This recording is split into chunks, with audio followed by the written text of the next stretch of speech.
பொதுமக்களை தமிழக அரசியல் வரலாற்றில் கையாலாகாத முதலமைச்சர் மு.க.ஸ்டாலின். அண்ணாமலை காவல்துறைக்கு பொறுப்பான முதலமைச்சர் திரு மு.க.ஸ்டாலின் சட்டம் ஒழுங்கை காக்க இனியும் கடுமையான நடவடிக்கைகள் மேற்கொள்ளவில்லை என்றால் தமிழக அரசியல் வரலாற்றில் கையாலாகாத முதலமைச்சர் என்றே பெயரிடப்படுவார் என தமிழக பாஜக தலைவர் அண்ணாமலை விமர்சனம் செய்துள்ளார்.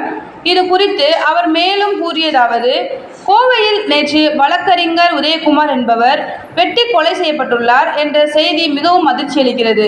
அவரது குடும்பத்தினருக்கு ஆழ்ந்த இரங்கலை தெரிவித்துக் கொள்கிறேன்.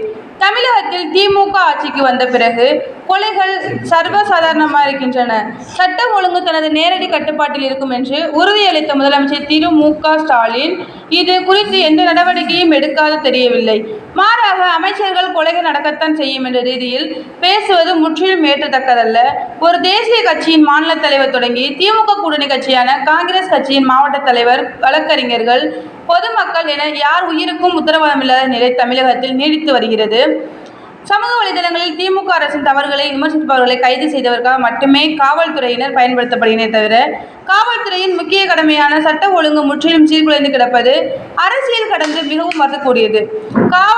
காவல்துறைக்கு பொறுப்பான முதலமைச்சர் திரு ஸ்டாலின் சட்டம் ஒழுங்கை காக்க இனியும் கடுமையான நடவடிக்கைகள் மேற்கொள்ளவில்லை என்றால் தமிழக அரசியல் வரலாற்றில் கையாலாகாத முதலமைச்சர் என்றே அறியப்படுவார்.